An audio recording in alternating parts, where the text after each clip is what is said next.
안녕하세요. 상상하지도 못한 일로 가슴을 크게 쓸어내렸던 60대 남자입니다.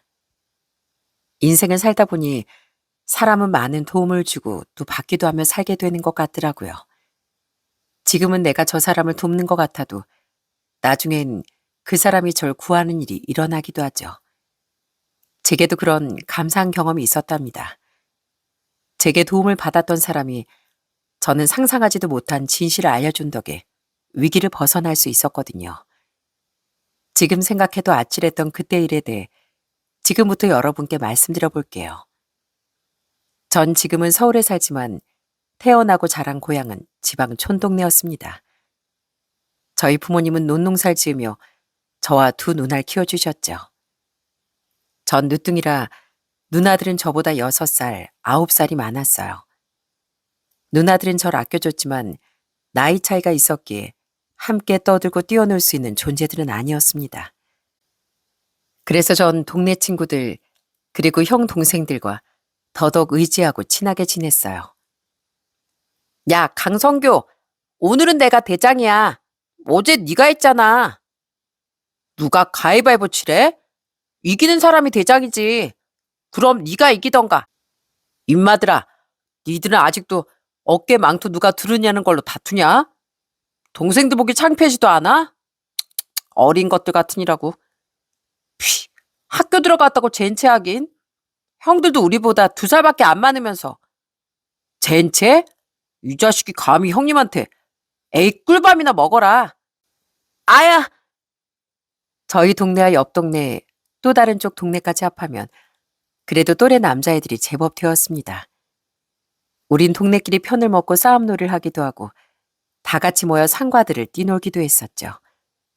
동네 형들은 동생들 앞에서 잘난 체도 하고 동생들은 그래도 왠지 멋져 보이는 형들을 동경하기도 하며 우린 사이좋고 평화롭게 자랐습니다. 야, 강성규, 네가 내 동생 이마 이만한 혹을 냈다며? 너 깡패야? 힘 좀 세다고 친구 이마 이렇게 만들면 돼? 형한테 혼나볼래? 제가 먼저 나한테 까불었어요, 형. 아무리 친한 친구, 형, 동생이라지만 그래도 친형제만 하겠습니까? 전 남자 형제가 있는 친구들이 퍽 부러웠었어요. 평소엔 투덕투덕해도 서로 끈끈하게 편을 들어주고 영향을 받는 모습이 좋아 보였거든요. 친구 녀석과 다툰 뒤 그 녀석 형이 찾아왔을 땐 얼마나 셈이 났는지 모릅니다. 저희 동네엔 형제 자매 없이 외동아들인 녀석이 한 명 있었어요. 누나밖에 없던 절 포함해 동네에서 유일하게 남자 형제가 없는 녀석이었죠. 전 저보다 4살 어렸던 정한이에게 왠지 동지감이 들어 다른 동생들에게보다 유독 잘해줬었어요. 야, 정한아, 혹시 누가 너 괴롭히면 바로 형한테 말해. 알았지? 나한테 누이들이라도 있지. 너한테는 아무도 없잖아. 그러니까 내가 네 형 해줄게. 정말로 형? 진짜 형한테 이러면 형이 다 혼내줄 거예요? 그럼 이 형만 믿어. 저도 어렸지만 저보다 더 어린 녀석이 반짝거린 눈으로 절 쳐다보는데 괜히 어깨에 힘이 들어가더라고요. 비록 듬직한 형은 없었지만 지켜줘야 할 동생, 내 편이 생겼다는 생각에 괜히 마음이 든든해지곤 했죠. 그 녀석이 중학생 때 못된 놈들에게 시달렸을 땐 조금은 두려운 마음을 꾹 참고 당장 달려가기도 했었어요. 전 당시 20살이었는데도 중3인 그놈들 덩치가 더 컸었거든요. 그래도 영광의 상처를 안고 그놈들에게서 동생을 지켜줬을 땐 얼마나 뿌듯했는지 모릅니다. 형님 얼른 나와봐요. 아저씨가 쓰러지셨어요. 뭐? 그렇다고 제가 동생을 도와주기만 한 건 아니었습니다. 제가 군대에서 휴가를 나왔던 22살의 어느 날, 동생이 저희 아버지를 구해준 일도 있었어요. 집에서 어머니를 돕고 있는데 그 녀석이 저희 아버지를 업은 채 헐레벌떡 저희 집 마당으로 뛰어왔더라고요. 동생은 농사일이 끝난 뒤 집으로 돌아오던 길에 혈압으로 쓰러지고 말았던 아버지를 가장 먼저 발견했던 겁니다. 고맙다, 정하나. 너 아니었으면 우리 아버지 정말 어떻게 되셨을지. 넌 우리 가족의 은인이야. 아니요, 형님. 원래도 생명에 지장이 있는 건 아니셨다잖아요. 그래도 계속 거기 계셨으면 위험할 수도 있었는데 제가 일찍 발견해서 다행이었어요. 그동안 형님이 절 많이 도와주고 지켜준 덕에 이런 운이 따랐나 봐요. 저희 부모님은 평소 저희 집보다 형편이 어려웠던 그 녀석 집에 한 번씩 도움을 주셨습니다. 저 또한 어차피 물려받을 동생도 없으니 그 녀석에게 제 물건이나 교복을 물려주기도 했고요. 동생 말처럼 그 모든 일이 그런 천운으로 돌아왔나 싶더라고요. 전 군 생활을 마친 뒤 1년 정도 부모님 농사를 돕다 정든 고향을 떠났습니다. 일자리를 찾아 서울로 향했죠. 누나들도 다 시집간 뒤라 부모님만 남겨두기 죄송했지만 작은 땅에서 농작물만 일구다간 미래가 보이지 않을 것 같았거든요. 전 직장을 구해 서울에 터를 잡고 열심히 살아갔습니다. 그러다 나이 27쯤 됐을 때 동생에게 닥친 비보를 듣게 됐죠. 정한이 걔 어쩌냐 성교야. 가까이 지내는 친척도 없고 가족이란 건 부모님뿐이었는데 두 분이 그렇게 한 날 한시에 가실 줄 누가 알았겠어. 동생네 부모님은 불의의 사고로 인해 함께 세상을 떠나셨습니다. 그때 그 장례식장엔 저희 부모님을 포함한 동네 사람 모두가 모였었어요. 동네 어른들도 함께 친하게 지냈던 동네 선후배 친구들도 모두 모여 다 그 녀석의 불행을 위로해줬죠. 모두 와주셔서 감사합니다. 덕분에 저희 부모님이 쓸쓸하지 않게 가실 수 있었어요. 감사하긴 평생 동고동락한 한 동네 사람인데 당연히 배웅을 해줘야지. 울지 마라 정하나. 언제든 부모 보고 싶거나 도움 필요한 일 생기면 고향 사람들부터 찾아. 어른들은 많이 감사했던 동생에게 따뜻한 위로의 말을 건네셨습니다. 이렇게 저희 고향 사람들은 다들 정도 많고 마음씨도 좋았죠. 얼마 뒤 동생 또한 밥벌이 할 길을 찾아 서울로 상경했습니다. 우리 말고도 서울로 올라온 고향 친구, 선후배들이 몇 있어 우린 서울에서도 한 번씩 만남을 가지며 쓸쓸한 마음을 달랠 수 있었어요. 나중에 저희 부모님이 돌아가셨을 때도 다른 사람들 집에 초상이 생겼을 때도 우린 최대한 3일장을 함께 치르고 장래 마지막까지 자리를 지켜주며 서로에게 힘이 되어 주었죠. 그런 세월을 지나며 전 알게 되었습니다. 돕고 도우며 사는 인생이 얼마나 소중한 건지에 대해서요. 당연히 고향 친구들과 선후배들은 제 결혼식에도 와주었어요. 형님, 형수님 너무 아름다우신 거 아니에요? 죄송한 말이지만 옆에 있으니까 형님 꼭 소도둑 같습니다. 이 자식이. 그래, 나 소도둑처럼 생겼다. 됐냐? 그날 동생은 예뻤던 제 아내를 보며 절 놀리더라고요. 장난스레 발끈하긴 했지만 기분이 나쁘지 않았습니다. 제 아내가 예쁜 건 사실이었거든요. 맞선으로 만났던 제 아내는 탈란트를 해도 될 정도로 정말 아름다웠어요. 외모만큼이나 성품도 훌륭했던 아내에게 푹 빠져 제가 청혼을 하기까진 그리 오래 걸리지도 않았고요. 이렇게 완벽한 사람이 왜 절 선택해줬나 의아했지만 아내는 제 의리 있고 투박한 성격이 좋았다며 웃더라고요. 미안해 여보. 아무래도 내가 너무 부족한 사람인가 봐. 이건 그냥 천재지변 같은 거야. 당신이 그동안 얼마나 조심했어? 울지 마. 당신 탓 아니야. 다음에 또 아이가 찾아와 주면 그땐 더 잘 지켜보자. 내가 당신도 우리 아이도 못 지켜줘서 미안해. 처가 식구들도 모두 좋은 분들이었기에 우리의 신혼생활은 행복했습니다. 하지만 우리에겐 좀처럼 아기 천사가 찾아와 주지 않았어요. 아내는 무려 2번의 유산이라는 아픔을 겪어야 했죠. 여보, 이러다 우리 아이 못 낳는 거 아니겠지? 나 예쁜 아이 낳아서 좋은 엄마 되는 게 꿈이었는데 미안해. 난 아이 없어도 돼. 나한텐 당신이 건강한 게 훨씬 더 중요해. 아내는 이러다 아이를 낳지 못하게 될까봐 많이 불안해하더라고요. 물론 저도 이세에 대한 기대와 꿈이 많았었죠. 하지만 아내의 마음이 먼저라는 마음으로 전 애써 아이에 대한 마음을 숨겼습니다. 그런 우리에게 드디어 건강한 딸이 태어나줬을 때, 전 비로소 온 마음을 터놓고 기뻐할 수 있었어요. 고생했어, 여보. 정말 고생했어. 여보, 우리 딸 건강해? 손가락, 발가락은 다 있어? 다 있어. 애 울음소리 우렁찬 것 좀 봐. 당신 이제 마음고생 안 해도 돼. 고마워, 여보. 아내에게 너무 고맙고 또 무사히 태어나준 딸에게도 한없이 감사하더군요. 그런 딸이 복덩이였던 건지 2년 뒤 안엔 작은 딸까지 출산할 수 있었죠. 아빠! 아빠 제 손 잡아주세요. 아빠 손 잡고 갈래요. 엄마 말고 아빠? 그래. 아니면 아빠가 아예 업어줘? 아니요. 아빠 손 잡는 게 더 좋아요. 그렇게 어렵사리 만난 큰딸은 희한하게 엄마보다 아빠 껌딱지로 자랐습니다. 아무래도 아내가 출산 후 회복이 더뎠을 때 딸이 제 손을 더 많이 타서 그런 것 같더라고요. 늘 엄마 엄마 하는 말을 입에 달고 살았던 작은 딸과 달리 큰딸은 어딜 가나 제 손을 꼭 붙잡고 다녔죠. 물론 작은 딸도 넘치게 사랑했지만 그런 큰딸이 얼마나 예뻤는지 모릅니다. 아빠, 저 남자친구 생겼어요. 뭐? 남자친구? 이 녀석아, 아직 네가 얼마나 어린데 무슨 남자친구야? 제 친구들도 남자친구 사귀어본 애 많아요.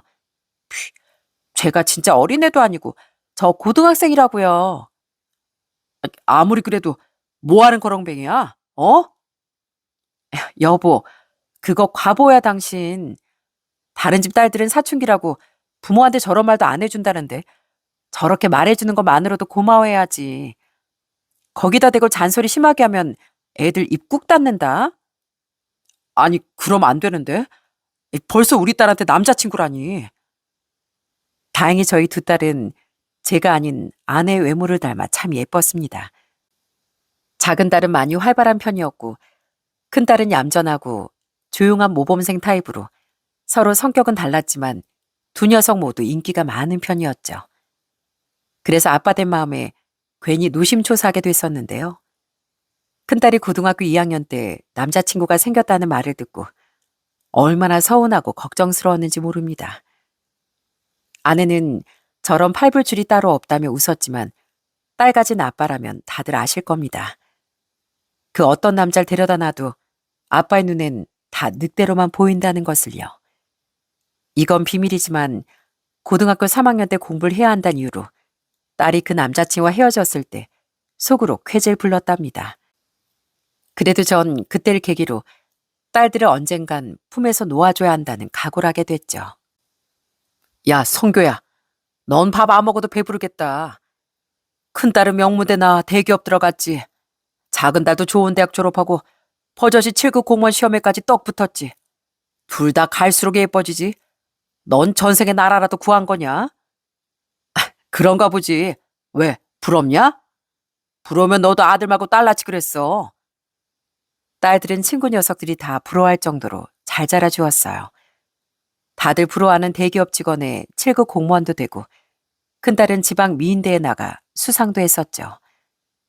물론 항상 바람잘나만 있던 건 아니었습니다. 큰딸은 20대 후반의 나이에 유방암 초기 판정을 받고 투병 생활을 해야 했거든요.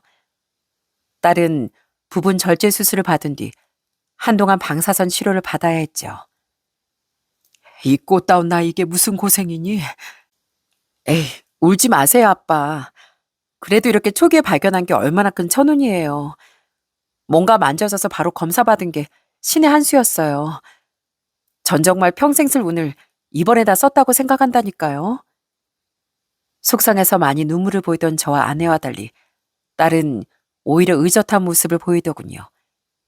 그런 딸의 치료는 무사히 끝났지만 그 뒤 전 큰딸을 조금 더 애틋하게 여기게 됐어요.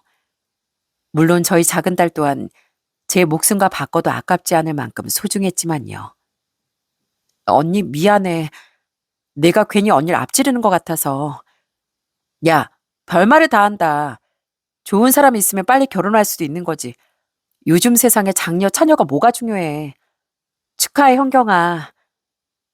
시간 흘러 작은 딸은 큰 딸보다 먼저 결혼식을 올렸습니다. 사위인 작은 딸과 같은 공무원으로 아주 바르고 성실한 사람이었어요. 무엇보다 순박하고 다정한 성격이 마음에 들었죠. 저런 사람이면 제 딸을 많이 아껴주겠다 싶었거든요. 처음 저희 집에 인사 왔던 날 사위의 행동을 보고 얼마나 흐뭇했는지 모릅니다. 성격이 깔끔한 사람이라더니 딱 붙여서 넘긴 자네 머리 스타일만 봐도 어떤 사람인지 알겠구만. 아, 혹시 너무 딱딱해 보이나요? 오늘은 특별히 신경 쓰느라 이렇게 만지긴 했지만 원래는 잔머리 정도는 신경 안 쓰고 다닙니다. 머리에 스프레이도 안 뿌리고요. 이렇게요. 아유, 아니 꼭 그렇게 안 보여줘도 되는데. 아닙니다. 실은 집에서 나올 때부터 좀 신경을 쓰였거든요. 제 이미지 좀 까칠하고 피곤한 사람은 보실 것 같기도 해서요. 저 현경이 정말 좋아합니다, 아버님. 그래서 오늘 꼭 아버님 어머니께 잘 보이고 싶었어요. 제가 하는 말을 듣고 사인 바로 깔끔하게 올린 머리에서 머리 몇 가닥을 쭉쭉 잡아 빼더라고요. 뭐 그렇게 오버 하나 시킨 했는데 허둥대며 하는 말을 들으니 귀엽기도 하더라고요. 나중에 사인 그날 너무 긴장한 나머지 자기가 고장이 났던 것 같다고 말했죠. 그렇게 긴장할 만큼 사인 제 딸을 많이 좋아했던 거예요. 그런 사인 첫인상대로 제 딸에게 아주 잘해주더라고요. 사돈 어른들도 좋은 분들이라 며느리인 제 딸을 많이 아껴주시는 것 같았고요. 그래서 저와 아는 저희 큰딸도 작은 딸처럼 꼭 좋은 남자 만나길 바랬습니다. 제가 누구 데려오기라도 하면 아빠 우시는 거 아니에요? 왜 예전에 제가 남자친구 생겼다고 말했을 때도 막 울먹거리셨잖아요. 이 녀석이 아빠를 놀려? 아이 그때 네가 너무 어려서 괜히 서운해서 그랬지. 너 성인 되고선 그런 적 없다. 에이? 속으로 맨날 노심초사하셨으면서. 아닌 척은 했지만 작은 딸에 이어 큰 딸마저 시집 보내면 얼마나 서운할까 싶긴 하더라고요. 하지만 자식은 놓아주려 낳고 키우는 거라고 생각했기에 저 아는 큰딸이 제발 좋은 남자 만나기만을 바랬죠. 그런 큰딸은 드디어 30대 중반에 결혼할 남자를 데려왔더라고요. 안녕하세요, 아버님, 어머님. 예비사위 장윤국 큰절 올리겠습니다. 아유, 아니야. 큰절은 무슨. 아닙니다. 이제 제 부모님 되실 분들인데 마땅히 큰절 한번 올리고 싶습니다. 큰사위인 목소리도 우렁차고 싹싹한 사람이었습니다. 처음 집에 오자마자 넉살 좋게 큰절도 하고 저와 아내에게 이런저런 말도 붙일 정도로 부침성도 좋은 사람이었죠. 처음 저희 집에 인사 온 날 많이 긴장해 말까지 더듬던 작은 사위연 사뭇 다른 모습이었어요. 그래도 다르면 다른 대로 착해 보이는 모습에 마음이 좋더라고요. 아버님, 평소에 골프 가끔 치신다면서요? 저희 골프 연습장에 종종 오세요. 당연히 가지고 무료입니다. 제가 실력이 나쁘지 않은 편이니까 원하시면 강습도 좀 해드릴게요. 큰 사인 커다란 골프 연습장 체인점을 운영하는 사람이었어요. 사업을 하는 사람이어 그런지 대화거리도 잘 찾아내고 여유도 제법 흘러넘쳤죠. 전 가끔 취미로 골프를 치곤 했었는데 사위와 함께라면 취미도 잘 즐길 수 있을 것 같아 더욱 마음에 들더라고요. 저희 용국이가 겉으로만 여유있게나 부리는 것처럼 보이지 속은 여린애예요. 오히려 재경이가 보니까 여자인데도 더 배포도 크고 속내도 아주 강해 보이더라고요. 따님을 아주 멋지게 잘 키우셨습니다. 아유, 아닙니다. 용국이도 참 착하고 좋은 아이더라고요. 그런 귀한 아들 저희 딸에게 장가 보내주셔서 감사드립니다. 상견례 자리 또한 화기애애했습니다. 작게 장사를 하고 있다던 사돈 어른들은 좋은 분들이었어요. 사위에겐 여동생이 하나 있었는데 해외 거주 중이라 결혼식 날이 되어서야 얼굴을 볼 수 있었죠. 그래도 인상이 참 좋은 것 같아 저희 딸이 시댁 식구들 때문에 마음고생할 일은 없겠다 싶어 마음이 놓이더라고요. 작은 사이도 작은 사이지만 큰 사이는 한눈에 봐도 제 딸을 정말 좋아하는 것 같았답니다. 여보, 에이, 귀하신 여왕님이 왜 앞치마를 두르고 그래? 이리 줘. 설거지 내가 할게. 아니야. 우리 집인데 내가 할게. 처가든 우리 부모님 댁이든 아니면 우리 집이든 당신은 그냥 우아하게 있어주기만 하면 돼. 내가 다 할게. 장모님, 장모님도 쉬고 계세요. 큰 사인 저희 집에 놀러 와서도 딸 손에 물 묻히는 꼴을 못 보더라고요. 들어보니 집에서도 그렇게 큰 사이가 모든 걸 다 하려고 한다고 하더라고요. 물론 딸 성격에 우기고 우겨서라도 집안일을 분담했겠지만 그런 사위의 마음이 너무 고마웠습니다. 전 그런 사위의 골프 연습장에 몇 번 놀러 갔었는데 사위는 정말 골프도 잘 쳤어요. 옆에서 살짝살짝 알려주는데 바로바로 폼이 잘 교정되더라고요. 아, 네, 그겁니다, 장인어른. 나이스 샷이었어요. 이거 비싼 강습료 내고 어디 가서 배울 필요가 없구만. 고맙네. 대신 오늘 저녁은 내가 사겠네. 아주 비싼 술로 사줄 테니까 둘이 아주 코가 삐뚤어지게 마셔보세. 아이, 좋죠. 저 안주 많이 먹을 겁니다, 장인어른. 저와 아내에게도 잘해, 제 딸도 잘 챙겨줘. 어떻게 그런 사이가 예쁘지 않을 수 있었겠어요? 큰 사이도 작은 사이도 정말 너무 기특하고 고맙더라고요. 그렇게 큰딸이 결혼한 지 반쯤 지났던 어느 날이었어요. 저 형님, 오랜만이에요. 잘 지내시죠? 정하나. 서로 사는 게 바쁘다 보니 연락도 자주 못했구나. 난 잘 지내는데 너도 잘 지내지? 아, 그게 실은 전 좀 어렵습니다, 형님. 그날 전 오랜만에 고향 동생 정한이에게 전화를 받았어요. 일이 있다며 저희 큰딸 결혼식에도 못 왔던 녀석이라 너무 반갑더라고요. 그런데 들어보니 그 녀석 사정이 별로 좋지 못한 것 같더라고요. 우선 만나서 이야기하고 싶다기에 전 부랴부랴 그 녀석이 시장에서 운영하고 있던 가게에 찾아갔어요. 여기까지 오게 해서 죄송합니다, 형님. 가게를 봐줄 사람이 없어가지고. 아니야, 난 은퇴하고 소일거리만 하고 있잖아. 시간 많은 사람이 움직이는 게 뭐가 어때서. 근데 너 왜 이렇게 표정이 안 좋아? 무슨 일 있어? 왜? 장사가 잘 안 돼? 저는 다소 어두운 안색의 동생을 걱정했습니다. 동생은 한숨을 쉬며 좋지 않던 자신의 사정에 대해 말하기 시작했어요. 네, 요즘 워낙 불경기잖아요. 이게 뭐 음식 장사 같은 것도 아니니까 갈수록 매출이 많이 떨어지네요. 그래도 아직 장가 못 보낸 우리 아들 생각하면 접지도 못하겠고 이 가게가 아주 애물단지입니다. 애물단지. 그래도 지키고 있다는 건 처분하는 것보다 장사고 있는 게 낫다는 거잖아. 그렇긴 하죠. 아무튼 형님, 실은 재경이 결혼식 때 가지도 못하고 추기도 못한 것도 계속 제 사정이 안 좋아서 그랬어요. 정말 죄송합니다. 아유, 별말을 다 해. 형경이 결혼할 때 와서 추기해 준 거면 됐지. 너한텐 자식이 하나라 난 아직 추기해 준 적도 없는데. 근데 할 말이라는 게 뭐야? 동생은 쉽게 입을 열지 못하고 머뭇대더라고요. 그 모습을 보고 대충 예상했습니다. 동생이 제게 돈을 빌리고 싶어 한다는 것을요. 역시나 동생은 제게 딱 2천만 원만 좀 빌려달라고 하더라고요.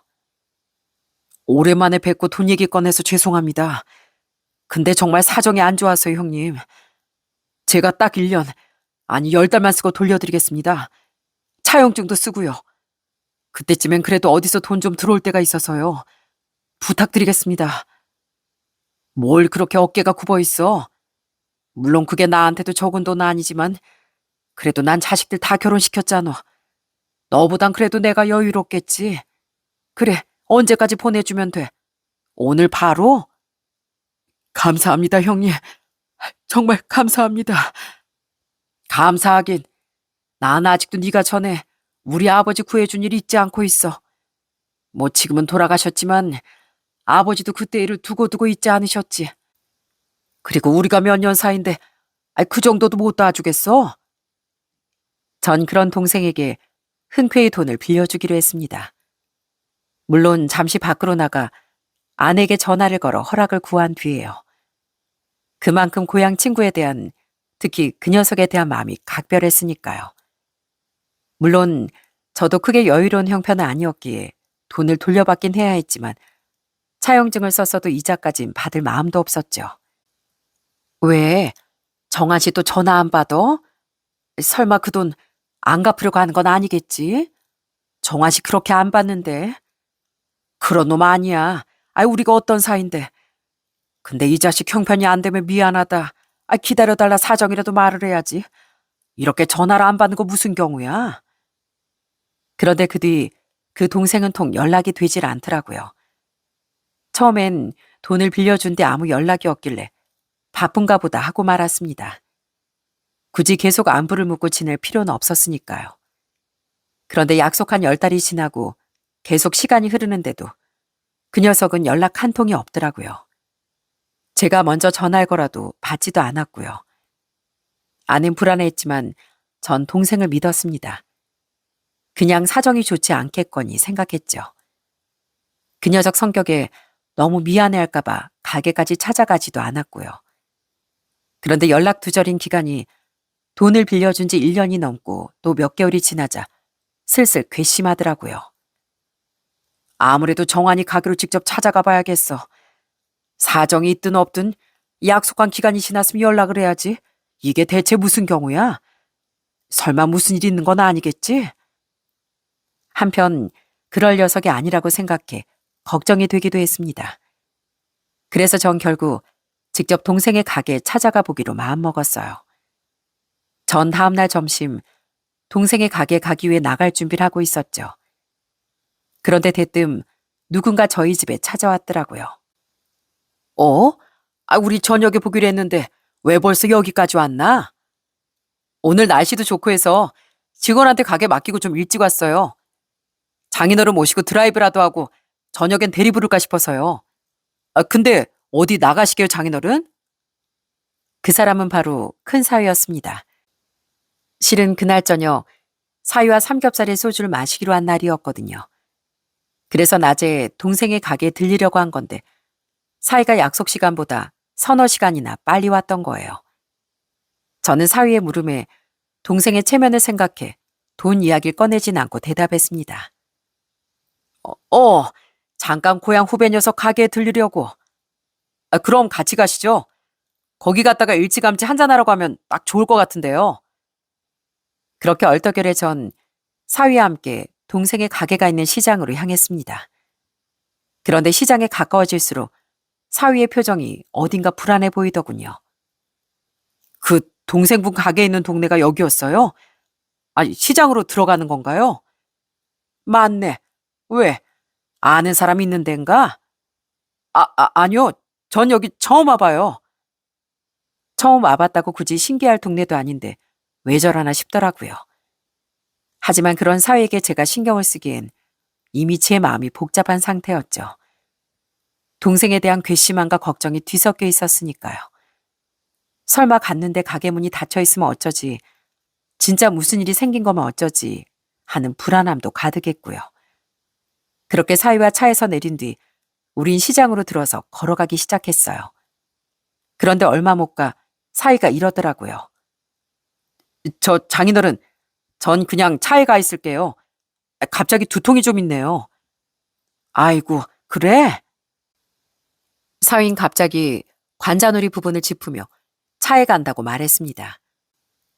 그러라고 대답하려던 찰나 우린 동생의 가게 앞에 도착했어요. 동생의 가게는 시장의 입구 가까이에 위치해 있었거든요. 다행히 동생의 가게는 열려 있었고 동생은 마침 가게 앞에 나와 있더라고요. 그런 동생은 바로 절 발견하곤 화들짝 놀라더라고요. 형님, 여기까지는 어쩐 일로? 어쩐 일은 네가 하도 연락이 안 되니까 직접 왔지? 죄송합니다. 근데 이쪽은... 우리 사이야. 넌 결혼식 못 와서 처음 보지? 그런데 크게 당황했던 동생의 표정이 제 옆에 있던 사이를 본 순간 눈이 더 커지더라고요. 그리곤 사이라는 제 말에 표정이 빠르게 굳더라고요. 혹시 아는 사이인가 싶었는데 사위인 제 동생을 모르는지 꾸벅 인사를 하더라고요. 안녕하십니까? 예. 동생 또한 모르는 사이가 맞았는지 짧게 대답하더군요. 하지만 표정만은 떨떠름해 보였죠. 한편 사인 머리가 계속 아픈지 계속 관자놀이를 누르며 안절부절 못하는 것 같더라고요. 그래서 사위에게 차로 먼저 가 있으라고 말하려던 찰나 동생이 먼저 나지막이 말했습니다. 형님, 저 우선 정말 죄송합니다. 제가 계속 연락을 피해서 우선 사위 보내고 저랑 따로 얘기 좀 하시죠. 그래, 나도 그게 좋겠다고 생각했어. 장서방, 먼저 차에 가 있게. 많이 아프면 가다 약 좀 사 먹고.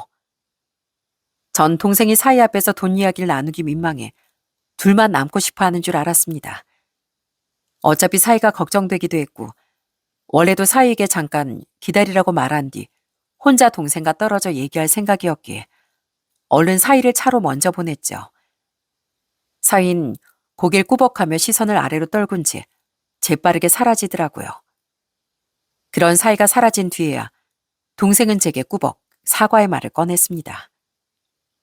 형님, 여기까지 오게 해서 정말 죄송합니다. 그래, 넌 좀 죄송해도 돼. 뭐 사정이 어려서 돈을 못 갚은 거야? 그럼 그렇다. 사정 좀 봐달라 연락해서 먼저 말을 했어야지. 돈은 빌려준 사람이 의리된다는데 네가 나한테 이럴 줄은 몰랐다. 죄송해요, 형님. 실은 돈 들어오기로 한 게 일이 잘못돼서 완전히 없던 일이 되어버려가지고요.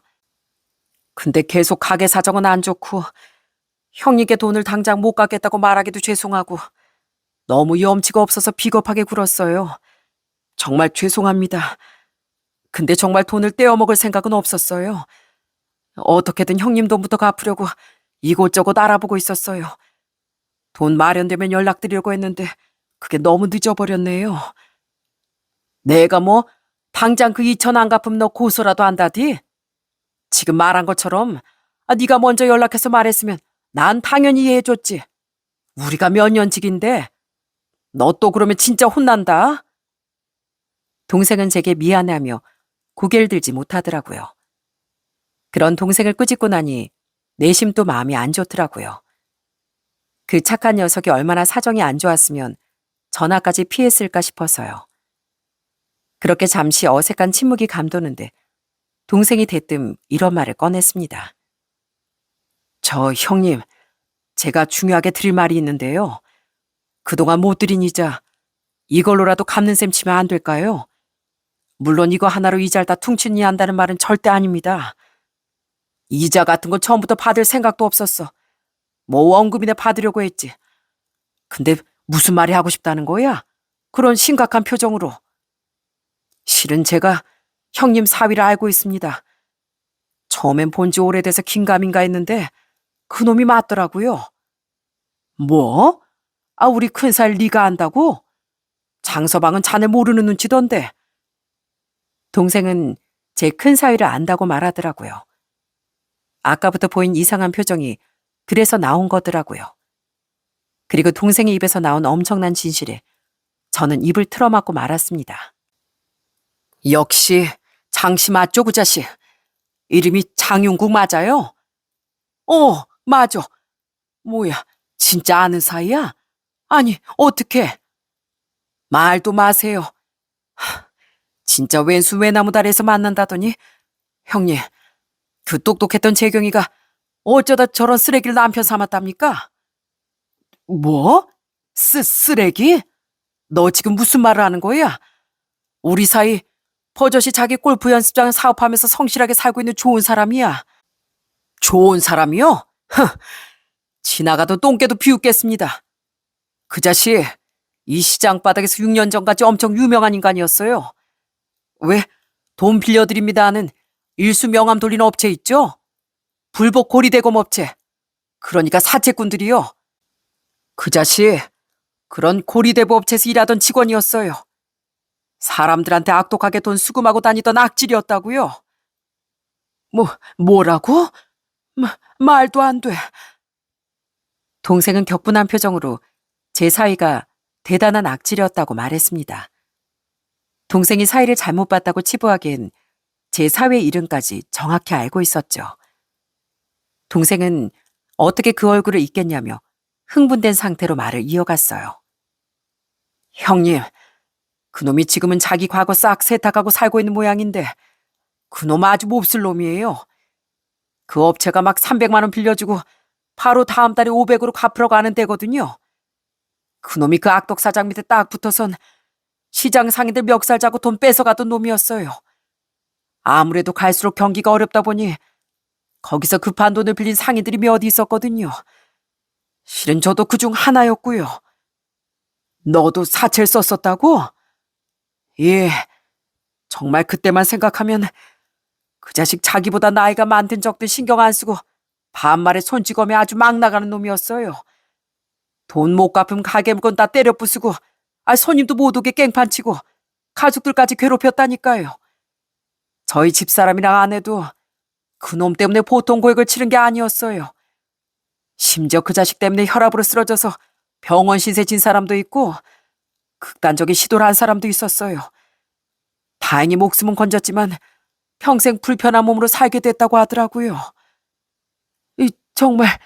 정말 우리 사이가 그런 인간 말종이었다고? 난 도무지 믿을 수가.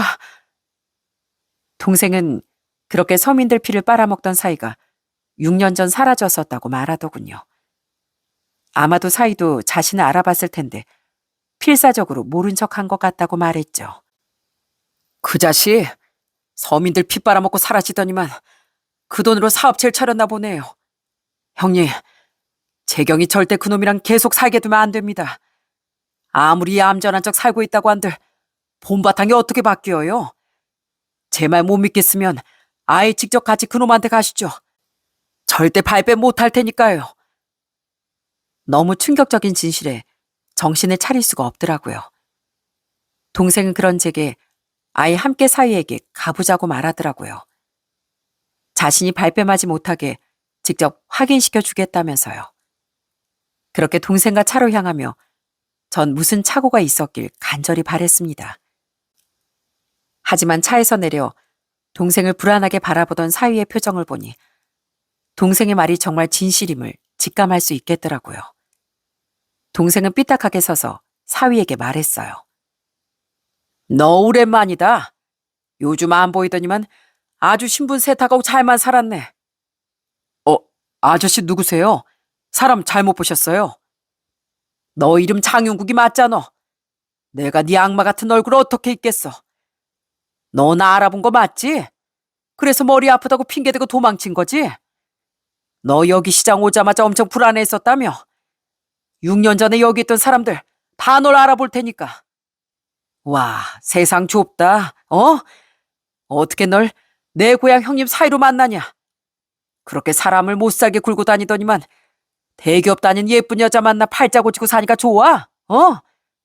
그래도 세상에 비밀은 없는 거야. 너랑 나랑 여기서 이렇게 만난 걸 보면. 동생이 쉴 틈 없이 쏘아붙이자 사위의 표정은 점점 일그러져 가더라고요. 그런 사이인 계속 제 눈치를 보며 어쩔 줄 몰라 했어요. 그러더니 이내 외마디 이런 말을 내뱉으며 도망가 버리더라고요. 아이 진짜 사람 잘못 봤다니까요. 장인어른, 죄송한데 삼겹살은 다음에 드시죠. 급한 일이 생각나서 먼저 가보겠습니다. 얼마나 급했으면 차까지 두고 줄행랑을 치나 싶더라고요. 그 모습을 보니 의심할 여지 없이 동생의 말이 진실이라는 걸 확실하게 알게 됐죠. 정말 이게 무슨 날벼락인가 싶더라고요.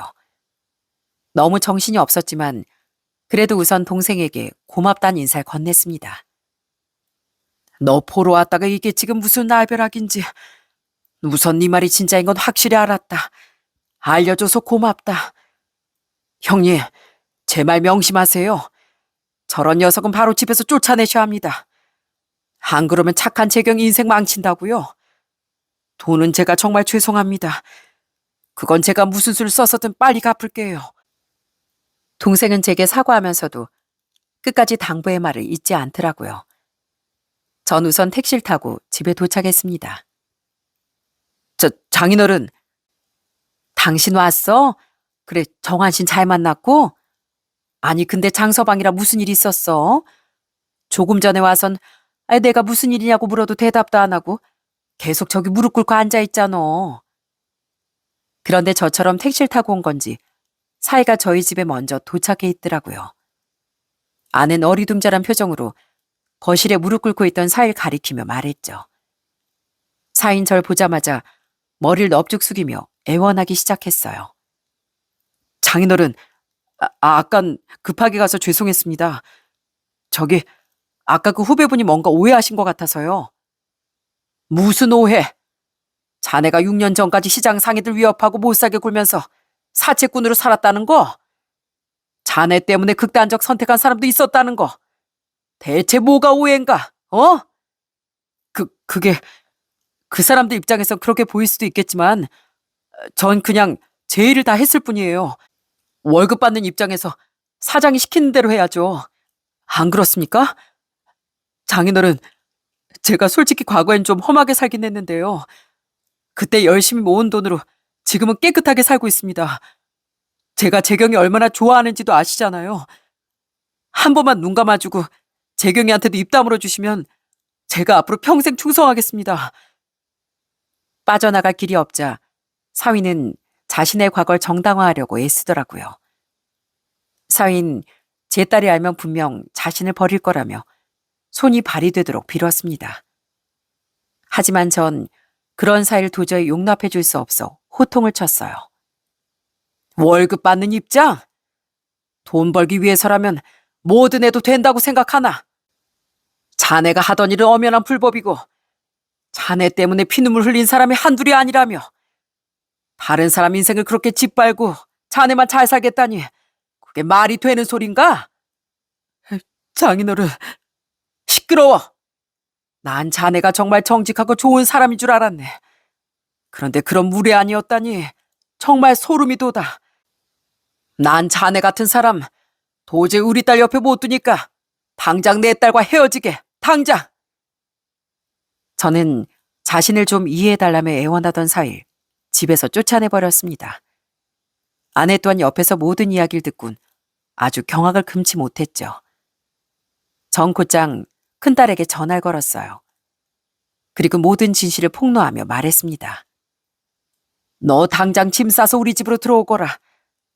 그놈 다른 사람들한테 아무렇지도 않게 해를 입히는 놈이라는데 네가 헤어지자고 했다고 해코지라도 하면 어떡하냐. 우선 우리 집으로 들어와서 그놈하고 결판 내든지 해라. 당연히 딸도 거의 숨이 넘어갈 정도로 놀라더군요. 전 그런 딸이 걱정되어 우선 저희 집으로 들어오라고 말했지만 딸은 스스로 자신의 결혼을 매듭짓고 싶어 하더라고요. 전 놀라서 심장이 계속 쿵쿵대는데요. 그래도 제가 선택한 결혼이니까 우선 둘이 대화해서 잘 매듭지어 볼게요. 그게 정말이라면 저도 그런 사람이랑은 못 살아요. 자신의 일을 자기 손으로 매듭짓고 싶어 하는 딸이 너무 걱정됐습니다. 그리고 그 우려는 곧 현실이 되어 나타났죠. 그날 저녁 딸은 뺨이 퉁퉁 부은 채 집으로 도망쳐 왔더라고요. 너 얼굴이 왜 이래? 제가 집에 가자마자 그 사람이 다 오해라면서 막 빌더라고요. 그래서 뭐가 오해냐고 그렇게 떳떳하면 뭐든 오해라는 증거를 가져오라니까 갑자기 돌변해선 저한테 손찌검을 하기 시작했어요. 죄송해요, 아빠. 처음부터 아빠 말대로 여기로 왔어야 했는데. 그 모습에 기가 막혀 전 바로 경찰에 신고해버렸습니다. 아예 직접 경찰서로 가서 고소를 해버렸는데 그때 전 기가 막힌 사실 한 가지를 더 알게 됐어요. 사위는 전과가 2개나 있던 전과자였더라고요. 전 울분에 차서 사위에게 전화를 걸어 소리를 고래고래 질렀어요. 감히 내 딸을 그렇게 좋아한다는 놈이 내 딸 몸에 손을 대? 이 씹어먹어도 시원찮을 놈아. 게다가 너 전과자였다며? 죄송합니다, 장인어른. 집사람이 하도 보채니까 저도 모르게 화가 나서. 근데 2번 다시는 안 그럴게요. 제발 집사람한테 제 전화 좀 받아달라고 해주세요. 네? 그딴 짓을 하고도 아직도 그런 말이 나와? 너 내 딸한테 앞으로 접근하기만 해봐. 절대 가만 안 둘 줄 알아. 이 천벌받을 놈아. 제 딸 몸에 손을 댄 주제에 아직도 미련을 가지고 있던 그놈이 정말 기가 막히더라고요. 그놈은 보통 뻔뻔한 놈이 아니었습니다. 그렇게 고솔당하고도 몇 번이나 저희 집에 찾아와 딸에게 매달리려고 하더라고요. 결국 우린 그놈에게 접근금지 신청을 걸었고 그제야 그놈은 저희 딸에게서 떨어져 나갔습니다. 어차피 아직 혼인신고를 하지 않은 사이였기에 딸은 비교적 손쉽게 그놈과 헤어질 수 있었죠. 그리고 딸은 그놈이 손찌검한 일로 위자료도 받아낼 수 있었어요. 결국 사이는 과거의 잘못으로 인해 결혼 생활이 끝장나며 고소건으로 인해 벌금도 물어야 했습니다. 그렇게 모든 일이 마무리된 뒤 전 아내와 딸까지 함께 고향 동생을 찾아가 다시 한번 감사 인사를 전했어요. 고맙다. 너 아니었으면 우리 딸을 평생 범죄자랑 살게 할 뻔했어. 아닙니다, 형님. 너무 죄송한 일밖에 없는데 그래도 도움이 되셨다니 다행이네요. 그리고 돈은 제가 최대한 빨리 갚겠습니다. 정말 죄송합니다. 아니야, 천천히 갚어. 내가 화가 났던 건 네가 돈을 안 갚아서가 아니라 비겁하게 피하려고 한 태도 때문이었으니까. 게다가 우리 딸 인생을 구해준 넌데 내가 뭔들 이해를 못 해주겠냐. 전 그런 동생에게 따로 사례라도 해주려고 했어요. 그 녀석에게 가장 필요한 건 돈일 테니까요. 하지만 동생은 더 이상 염치 없이 굴 수는 없다며 끝까지 제 사례를 거절했죠. 한편 사돈들은 뒤늦게 전화를 걸어 사죄의 말을 하더라고요. 죄송합니다, 사돈어른. 저희가 미리 말씀드렸어야 했는데 자식이 새 인생을 살겠다고 하니 마음이 약해져서 그만. 당신들 자식 인생은 걱정되고 남의 딸 인생은 안 중요하답니까? 기가 막혀서 정말. 외국 사는 당신들 딸한테 이런 일이 생겼다고 생각해 보시오. 우리 딸 인생 망치려고 든 일 두고두고 미안해하면서 사세요. 아무리 자식을 위해 그런 거라지만 도저히 용서가 되지 않더라고요. 저는 그들에게 부끄러운 줄 알라는 말을 남기며 전화를 끊어버렸죠. 그렇게 지금은 2년이 지났는데 다행히 동생은 일이 잘 풀려 저에게 조금씩 돈을 갚아나가고 있습니다. 그리고 저 또한 동생에게 고마운 마음을 꾸준히 갚으며 살고 있어요. 그리고 몇 달 전 제 딸은 아주 황당한 편지 한 통을 받았습니다. 무려 교도소에서 온 편지로 보낸 사람은 다름 아닌 전 사위였죠. 엄마, 아빠, 이 자식 지금 교도소에 있대요. 뭐? 아니, 왜? 사기쳤다나 봐요. 역시 저 그때 헤어지길 100번 1000번 잘했어요. 사람 본성은 안 바뀌나 봐요. 편지를 읽어보니 사위의 골프장은 얼마 못 가 경영난으로 망했다고 하더라고요. 제 딸과 헤어진 슬픔에 운영을 막장으로 하다 결국 사업을 말아먹었다고 하더군요. 사위는 자신의 인생이 망한 걸 모두 제 딸 탓을 하고 있었습니다. 내 골프장이 망한 것도, 내가 다시 이런 어두운 길로 들어서서 감옥 신세 지게 된 것도 다 당신 때문이야. 계속 마음 못 붙잡고 방황하다가 이렇게 된 거라고. 여보, 그런데도 나 당신은 못 잊겠어. 내가 여기서 나가면 나 한 번만 다시 받아주면 안 될까? 그땐 정말 2번 다시 당신한테 손찌검도 안 하고 이런 나쁜 일도 안 할게. 정말 새 사람이 될게. 여기 있으니까 당신이 더 보고 싶어. 아무리 내가 과거에 잘못을 저질렀다고 해도 이렇게 인생이 망할 필요는 없잖아. 여태 제 딸 탓을 하고 과거의 잘못에 대한 충분한 뉘우침도 없는 걸 보니 여전히 정신 못 차렸다 싶더라고요. 참 한심한 노릇이었죠. 제 딸은 그 편지를 반으로 찢어 쓰레기통에 버려버렸습니다. 그런 사람간 더는 상종하고 싶지도 않다면서요. 그 편지를 받은 뒤 저와 아는 딸을 데리고 아예 다른 동네로 이사까지 해버렸어요. 작은 딸네에서 멀지 않은 곳으로요. 저희 딸에 대한 미련이 가득한 그놈이 출소 혹시라도 찾아올까 싶어서 걱정이 됐거든요. 그놈이 언제 출소할지도 모르고 저희 딸에 대한 미련이 그때까지 남아있을지도 잘은 모르겠습니다. 그래도 저와 아는 우선 앞으로도 긴장을 놓지 않고 딸을 지켜주며 살아갈 생각이에요. 불행은 언제 어떤 일이 어떻게 들이닥칠지 아무도 모르는 법이니까요. 만약 제 후배가 아니었다면 딸과 저희 가족은 여전히 그놈의 정체에 대해 알지 못했을 겁니다. 그놈이 정체를 들키자마자 제 딸에게 손찌검했던 일을 생각하면 아직도 아찔하네요.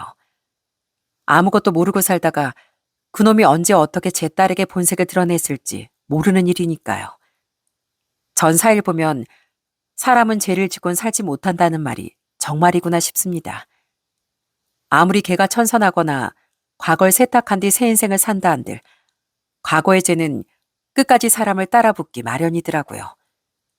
부디 제 사연과 저와 비슷한 사연들이 널리 퍼져 세상의 업보에 대한 두려움이 많이 심어졌으면 좋겠습니다.